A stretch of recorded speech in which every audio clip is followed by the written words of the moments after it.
सुधांशु त्रिवेदी, सनातन और सियासत और साल 2025, अगर हम 24 की बात करें तो संविधान के का नैरेटिव 24 के लोकसभा में आप पे भारी पड़ गया था, लेकिन फिर आपने बाजी को पलटा हरियाणा से लेकर महाराष्ट्र तक। सनातन भारतीय जनता पार्टी के लिए क्या है? देखिए, 2024 का वर्ष समाप्त हो रहा है। अनेक वर्ष आते हैं और चले जाते हैं, मगर कुछ वर्ष ऐसे होते हैं जो 500 सालों के बाद एक बार आते हैं। 2024 का वो वर्ष था जब 500 वर्षों की कठिन तपस्या, त्याग और बलिदान के बाद भगवान श्री रामलला विराजमान पूर्ण वैभव के साथ आकर अयोध्या में अधिष्ठित हुए। वहीं संविधान के विषय में कहूं तो भारत वो देश जिसे मदर ऑफ डेमोक्रेसी कहा जाता है। बहुत लोग सोचते होंगे कि इंग्लैंड के मैग्ना कार्टा में 1215 में पहली बार डेमोक्रेसी की शुरुआत हुई, पर हमारे भगवान वासवन्ना के अनुभव मंडपम कर्नाटक में, चोल साम्राज्य में इलेक्टेड, वोट के द्वारा इलेक्ट होने वाली ग्राम समितियां, वैशाली का गणराज्य, बौद्ध संघ और वेदों की सभाओं के जमाने के दौर से वैदिक काल की सभाओं को देखें तो उसने 75 वर्ष अपने संविधान के पूरे किए। उस दृष्टि से महत्वपूर्ण है। और एक और मैं फैक्टर बताना चाहूंगा, शायद युवा पीढ़ी को ध्यान हो, पहली बार ऐसा हुआ है कि गूगल ने ये ओपन किया है कि उसने क्वांटम कंप्यूटर की अपनी चिप विलो बनाई है, जिसकी स्पीड जानते हैं उन्होंने कितना दावा किया है कि 10 raise to the power 24 years लगते एक नॉर्मल कंप्यूटर को जिस प्रॉब्लम को सॉल्व करने में, वो 5 मिनट में सॉल्व की जा सकती है। यानी ब्रह्मांड की आयु से ज्यादा समय लगेगा एक नॉर्मल कंप्यूटर को उसे सॉल्व करने में। इसका मतलब दुनिया नए युग में प्रवेश कर रही है और भारत भी नए युग में प्रवेश कर रहा है। इधर विज्ञान भी आगे बढ़ रहा है और इधर सांस्कृतिक स्वाभिमान भी उभर कर आगे बढ़ रहा है। और भारत के अंदरूनी संदर्भ में कहूं तो मैं कहना चाहूंगा, तीसरी बार सरकार बनी वो तो अलग है, कुछ भ्रम का माया जाल पूर्वार्ध में शुरू किया गया, यानी फर्स्ट हाफ ऑफ द उसमें, और सेकंड हाफ आते आते, यानी सेकंड हाफ ऑफ 2024 आते आते वो समाप्त हो गया। यानी वो इंडी गठबंधन का दौर जो जनवरी फरवरी में जब नया नया गठबंधन बना, जो एक दूसरे से कहते थे आपकी नजरों ने समझा प्यार के काबिल मुझे, कह रही हैं धड़कने बंदा परवर शुक्रिया, वो दिसंबर तक आते आते कहने लगे एक दूसरे से, जिस ढंग का आप देख रहे हैं गाली गलौज की भी भाषा आ गई आम आदमी पार्टी और कांग्रेस के बीच में, मानो वो एक दूसरे से कह रहे हों कि रहते थे कभी जिनके दिल में हम प्यार जान से भी प्यारों की तरह, बैठे हैं उन्हीं के कूचे में पर आज गुनहगारों की तरह जी। तो दोनों तरफ का नशा उतरता चला गया। तो अंत में एक लाइन और कह दूं कि विपक्षी एकता के लिए मैं कहना चाहता हूं कि दरिया का सारा नशा उतरता चला गया, तू मुझको डुबाता रहा और मैं उभरता चला गया, और रंगत समझ में आई मगर आई देर से, कच्चा था बहुत रंग उतरता चला गया। जी राजकुमार भाटी, ये 2025 में खोदने और खोजने वाला योग चलता ही रहेगा क्या, और क्या ये बीजेपी के लिए सत्ता का सहयोग है? आपने आज की चर्चा का विषय रखा है सनातन और सियासत। सनातन से मतलब है धर्म। धर्म और राजनीति दोनों ही मनुष्य के जीवन के बहुत अनिवार्य अंग हैं, बहुत महत्वपूर्ण अंग हैं। और अगर दोनों पर ठीक से चला जाए, दोनों का अतिक्रमण ना किया जाए, तो दोनों ही मनुष्य को बेहतर बनाने के लिए होते हैं, समाज को, देश को बेहतर बनाने के लिए होते हैं। धर्म का और धार्मिक लोगों का काम है मनुष्य को सही मार्ग दिखाना, सत्य का मार्ग दिखाना, भाईचारा पैदा करना, प्रेम मोहब्बत पैदा करना, एकता पैदा करना। जो आपने शुरू में एक नारे का जिक्र किया, एक है तो सेफ है, मैं पूरी तरह समर्थन करता हूँ। अच्छा, समर्थन है? बिल्कुल समर्थन करता हूँ। अच्छी बात का समर्थन सबको करना चाहिए। और बटोगे तो कटोगे, पार्टी बटोगे कटोगे नेगेटिव नारा है, ये भ्रमित करने वाला नारा है, ये नफरत फैलाने वाला नारा है। एक है तो सेफ है, हमें एक रहना है। 142 करोड़ भारतीयों को एक भाई की तरह रहना चाहिए, एक परिवार की तरह रहना चाहिए, एक दूसरे के सुख दुख में काम आना चाहिए। धार्मिक लोगों का काम है अच्छा मार्ग दिखाएं, प्रेम मोहब्बत बढ़ाएं। लेकिन जब धार्मिक लोग नफरत फैलाने लगते हैं और राजनीतिक लोग जनता की जेब काटने लगते हैं, तब समस्याएं पैदा होती हैं। कुछ पंक्तियां बोलना चाहूंगा। बिल्कुल, बिल्कुल, बिल्कुल। कि जाने क्या जादू करते हैं मंदिर मस्जिद वाले लोग, नफरत को मजहब समझे हैं जग के भोले भाले लोग जी। और पूरी सदी बीतने को है, गोरों को भारत छोड़े, पर कुर्सी के आगे अब भी थर्राते हैं काले लोग। और आओ सारे मिलकर दस्तक दें बहरे में खाने पर, आखिर कब तक लिए रहेंगे यूं ही खाली प्याले लोग जी। तो धर्म के नाम पर तो नफरत फैलाना छोड़ें और राजनीति के नाम पे सबको अधिकार मिले, यही अच्छी बात ठीक है है। सुधांशु 30 सेकंड 30 से 30 की सेकंड। कविता में नफरत को मजहब समझे वाली बात थी, ये धर्म आप बेकार में बीच में ले आए। आपकी बात से मैं सहमत हूं, बात नफरत एक को ही है, मजहब समझे भाषा- हैं नफरत फैलाने वाले देखिए, लोग। बात है, अर्थ एक ही है, अर्थ भाषा का एक फर्क है, है। जमीन आसमान लेकिन का लेकिन अंतर देखिए देखिए ये आपको भी लगता है कि ये जो नारा है खास तौर पर बटेंगे तो कटेंगे, ये विभाजनकारी नारा है, ये नफरत भरा नारा है, जैसा समाजवादी पार्टी कह रही है, जैसा कांग्रेस कह रही है।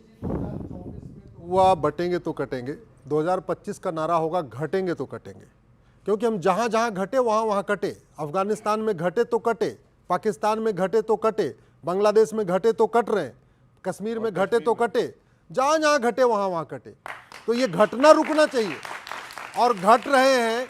घटने का मूल कारण है 5 तरीके का जिहाद: लब जिहाद, ड्रग जिहाद, घुसपैठ जिहाद, धर्मांतरण जिहाद, जनसंख्या जिहाद। इन पांचों पे मेरी PIL है, मैं बात कंप्लीट कर रहा हूं। जो बातें कहता हूं सब सुप्रीम कोर्ट में एफिडेविट पे देता हूं। प्रतिदिन 10,000 हिंदुओं का धर्मांतरण हो रहा है, धर्मांतरण जिहाद चल रहा है। 5 करोड़ घुसपैठिए 2017 में आ चुके थे, उनकी संख्या 6 करोड़ हो चुकी है, वो भी उससे भी डेमोग्राफी बदल रही है। जी जी जी 90,000 बच्चे रोज पैदा हो रहे हैं, उसमें हिंदू मात्र 45,000 पैदा हो रहे हैं। लब जिहाद की घटनाएं और ड्रग जिहाद बहुत तेजी के साथ आ गया है। स्कूल और कॉलेज में हिंदू लड़के और लड़कियों को बड़े प्लान्ड वे में टारगेट करके उनको ड्रग एडिक्ट बनाया जा रहा है। जब वो ड्रग एडिक्ट हो रहे हैं तो पॉर्न एडिक्ट हो रहे हैं, और कुछ दिन के बाद उसमें नपुंसकता की दवाई दी जा रही है, और धीरे धीरे बाद में ये हो रहा है कि आपकी संख्या जी, घटती जी। चली जा रही है। जी, इसको बिल्कुल, अब ये बाकी बहुत लोग बड़ा भी रहे, मुद्दा बाकी है। भी बोल रहे हैं। अगर हम घटेंगे तो कटेंगे। और भाटी जी ने बिल्कुल सही कहा, मजहब ही रशीदी साहब नफरत इसके बाद, करना जी। सिखाता है, मजहब ही नफरत करना सिखाता है। नहीं तो अयोध्या में कभी जन्मभूमि नहीं टूटती, मथुरा में जन्मभूमि नहीं टूटती, काशी मथुरा भद्रकाली ठीक है, भोजशाला ये- अटाला, ये मजहब नफरत सिखाता है, इसलिए तोड़े गए। एक वाजिब के- सवाल है। केवल 10 अंसार रजा और रशीदी साहब, सियासतदान तो सियासत की बात करेंगे, उनका काम है सियासत की बात करना, लेकिन क्या आपको लगता है नैरेटिव बिल्डिंग भी बहुत महत्वपूर्ण है? मुस्लिम पॉलिटिकल लीडरशिप ने भी मुसलमानों को वो नहीं दिया जो उनको देना चाहिए था। देखिए, मुसलमानों ने आज़ादी के बाद में किसी मुसलमान को अपना लीडर माना ही नहीं। बिल्कुल, हमेशा हमने हिंदुओं को अपना लीडर माना है। नेहरू से लेकर आज नरेंद्र मोदी तक मुसलमान वैसी को नहीं कबूल कर रहा है। आप देख रहे हैं, बहुत मेहनत के बाद भी कबूल नहीं कर रहा है। आपको याद होगा, मुस्लिम लीग एक पार्टी हुआ करती थी, अब नाम भूल गए लोग उसका, क्योंकि वो मुस्लिम लीग थी। तो मुसलमानों ने कभी नहीं मुसलमान को अपना नेता माना, ना कभी मुसलमान ने ये सोचा कि हम लीग से हटकर अपना कोई नया ऐसा नैरेटिव बनाएं जिससे हम अपने हिंदू भाइयों से कट जाएं, या बिल्कुल अपना एक राजनीतिक ऐसा कोई महल बनाकर तैयार करें कि उसमें हमारे हिंदू भाई ना हों। कभी नहीं सोचा मुसलमान ने। ये तो राजनीति की नफरत है कि हिंदू मुसलमान को अलग अलग कर दिया। किसने कराई है? राजनीति की नफरत, मैं बताता रहा हूँ, राजनीति की नफरत है।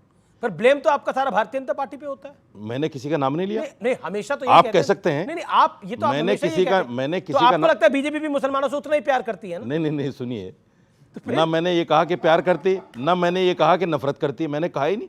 मैंने तो ये कहा कि राजनीति ने नफरत फैलाकर मुसलमान और हिंदू बना दिया।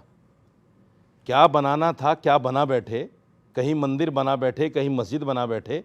हमसे तो अच्छे ये परिंदे हैं जनाब, कभी मंदिर पे जा बैठे, कभी मस्जिद पे जा बैठे। बड़ी शानदार बात कह रहे हैं, लेकिन एक ये बनाने पे मुझे याद आया, इसका जवाब दीजिए। काशी में इतनी जमीन थी, मंदिर के बगल में ही मस्जिद कैसे? और साथ ही साथ मथुरा में इतनी जमीन थी, मंदिर के बगल में मस्जिद कैसे? और अयोध्या में तो रामलला का जन्म हुआ था, वही मस्जिद कैसे? मैं जवाब दे देता ये हूं, मतलब ये सहयोग था या प्रयोग था? मुझे आपको लगता नहीं है कि ये वाकई त्रुटि थी? मुझे बोलने दीजिएगा, बीच में बिल्कुल मत बोलने टोकिएगा। दूंगा मैं आपको, 40 सेकंड आपके। देखिए, हमारे सामने बाबरी मस्जिद का उदाहरण है जी, और सुप्रीम कोर्ट का फैसला है। आप सुप्रीम कोर्ट के फैसले की व्याख्या कीजिए, आपको पता चलेगा कि जो पिछले कई सौ साल से एक नैरेटिव गढ़ा गया था कि साहब मंदिर तोड़ के मस्जिद बना है, सुप्रीम कोर्ट ने धड़ाम कर दिया, उसको खत्म कर दिया। सुप्रीम कोर्ट सब झूठ नहीं, बोल बीच रहे में हैं। मत अच्छा, आपने पढ़ाई नहीं अच्छी की। बात है, आप बीच में प्लीज बोले। बीच में मत वो अपनी बात को 30 सेकंड में सुप्रीम कोर्ट मॉब लिंचिंग मत clarify कीजिए। करेगा। आप सुप्रीम कोर्ट को लॉयर है, मैं आपको पूरा मॉब लिंचिंग मत सम्मान कीजिए। दूंगा। कौन से पन्ने एक पे सेकंड कौन सा शांत पैरा रहिए, लिखा हुआ है? सुधांशु त्रिवेदी जवाब देंगे, आप पहले 30 सेकंड बोल लीजिए। मैं सिर्फ ये कहना चाहता हूं, सुप्रीम कोर्ट ने स्पष्ट और साफ लफ्जों में ये कहा कि हमें ऐसा कोई शख्स नहीं मिला कि मंदिर तोड़कर मस्जिद बनी हो। और बाकी सुप्रीम कोर्ट ने यह भी कहा कि 1992 में जो बाबरी मस्जिद को तोड़ा गया वो इलीगल तरीके से तोड़ा गया। और भी एक चीज बढ़कर कही, यह भी कहा जो लोग इस कॉन्स्पिरेसी में शामिल थे उनके खिलाफ कार्रवाई होनी चाहिए। दूसरी बात, जब आपने मूर्तियां रखी तीसरे गुंबद के नीचे, आपने कहा रामलला यहां प्रकट हुए, मंदिर तो वहां नहीं बना। मंदिर तो उस जगह बना है जहां 67 एकड़ जमीन जो नरसिम्हा राव सरकार ने एक्वायर कर ली थी, मंदिर तो वहां बना है, वहां तो बना ही नहीं जहां गर्भगृह था। लोगों की तो थ्योरी ये भी है जहां कि गर्भ ये जो नहीं, रखने भटकाओ के लिए नहीं, अमीश भटकाओ नहीं, डीएम चुपचाप रखवा के चले भटकाओ गए। नहीं, अमीश भटकाओ नहीं, नहीं मैं भटकाओ नहीं, मैं तो कह रहा हूं मुझसे मंदिर उस जगह नहीं बना जहां आपने गर्भगृह ठीक है, बताया ठीक, था। ठीक है। मंदिर सर, बना अब है आप- 67 अब आप- एकड़ जमीन पर। आपको लगता है जो- कि आपको लगता है कि इस देश की हिंदू पॉपुलेशन 500 सालों से जिस मंदिर का इंतजार कर रही थी वो मंदिर उस जगह नहीं बना, तो मैं आप पे ही छोड़ता हूं। झूठ बोलकर क्यों नहीं, किया? ठीक आप है, कह देते ओके, मंदिर सुधांशु चाहिए, त्रिवेदी। बात खत्म हो गई। इन्होंने बोला था परिंदे जाके कभी मंदिर पे कभी मस्जिद पे जा बैठे। मैं समझ ही नहीं पा रहा हूं ये कौन से परिंदे थे जो कि प्योरली हिंदू तीर्थ स्थल के बीच में जाते थे और प्योरली हिंदू मंदिरों के बीच में एक जगह में जाके बैठ जाते थे, फिर कहते थे ये तो साहब मस्जिद हमारी बनाई हुई।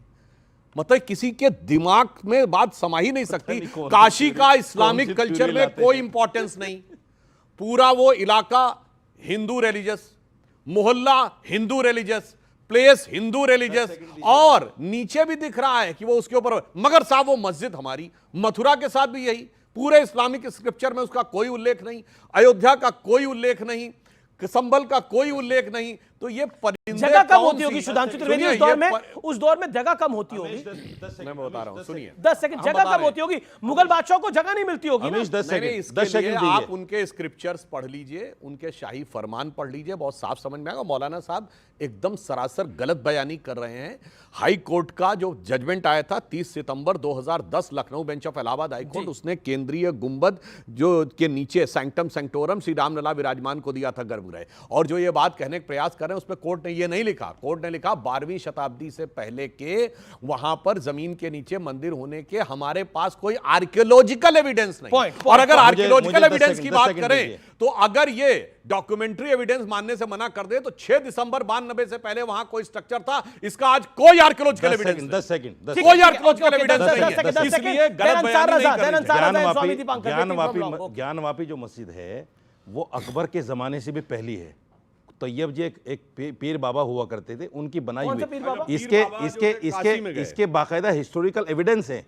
लेकिन कौन ये सा कहते पीर बाबा? हैं ये कहते हैं कि औरंगजेब ने तोड़ के बनाई। औरंगजेब तो सुनिए बहुत ये, बाद में देखिए आया है। मौलाना साहब, मस्जिद तो बहुत पहले है औरंगजेब मौलाना से। साहब, बहुत पहले है एक ये तो मुस्लिम ये कौन से पीर बाबा थे? मैं बता रहा पहली हूं। बार इसका जिक्र आया तो तैयब इसकी जी बात नाम है, होनी चाहिए। तैयब जी नाम है उनका। हाँ जी। ये हिस्टोरिकल सच बता रहा हूं मैं आपको। दूसरी बात, ये तो इधर सुनिए, ये जो गढ़ रहे हैं ना सब, ये सब इसलिए गढ़ रहे हैं क्योंकि इनके पास पॉइंट ही ठीक नहीं है, है। आपने 10 सेकंड मांगे थे, मंदिर आपने मस्जिद है, सुधांशु मंदिर मस्जिद और करना मौलाना है। अंसार रज़ा और ये स्वामी और दीपांकर मजेदार वेट बात कर रहे बोल हैं। गए, एक ये तो सेकंड, कहे एक कि सेकंड, अकबर ने एक तोड़ा सेकंड। था। जी। मैंने कब तोड़ा? मैंने बोला ही नहीं अकबर ने तोड़ा। ठीक है, एक सेकंड, मैंने बोला ही नहीं अकबर ने तोड़ा मौलाना था। साहब, एक सेकंड, एक सेकंड, मौलाना एक- साहब, एक- सर एक- मैंने एक- नहीं बोला कि मौलाना अकबर ने साहब, तोड़ा था। वाहियात मैंने बातें बोला नहीं मस्जिद करनी अकबर चाहिए। से पहली थी। करके, मौलाना एक- साहब, आप इसी सर प्रोग्राम मैंने में बोला हमारे कि सामने, अकबर से पहली थी मस्जिद। अरे मैं पूरी अच्छा, बात मंदिर का अंसार तो रज़ा, जिक्र ही नहीं एक किया सेकंड, मैंने। एक सेकंड। लगातार बोल रहे अंसार हैं। रज़ा की बारी है, इसके बाद सुनिए, सुधांशु ये जी, मौलाना अंसार साहब रज़ा इसी प्रोग्राम में हमसे पूछकर सारी बातें इनके मुंह के ऊपर साबित की जा चुकी है, मगर झूठ बोलने की इंतहा है। आप- अकबर मैं नहीं कर रहा हूं। सुनिए, शांत रहिए। जो औरंगजेब के शाही आपके लिए चुप फरमान रहे। थे, आधा दर्जन फरमान दिए हुए हैं। पहला फतवा- फरमान है कि मंदिर तोड़ दिया जाए, दूसरा फरमान है कि मंदिर तोड़ दिया गया, तीसरा फरमान है कि मूर्तियों को लगा दिया जाए। और यह किसी इतिहासकार ने नहीं लिखा है, यह औरंगजेब की गवर्नमेंट के शाही फरमान है, like the government orders. Swami Dipankar,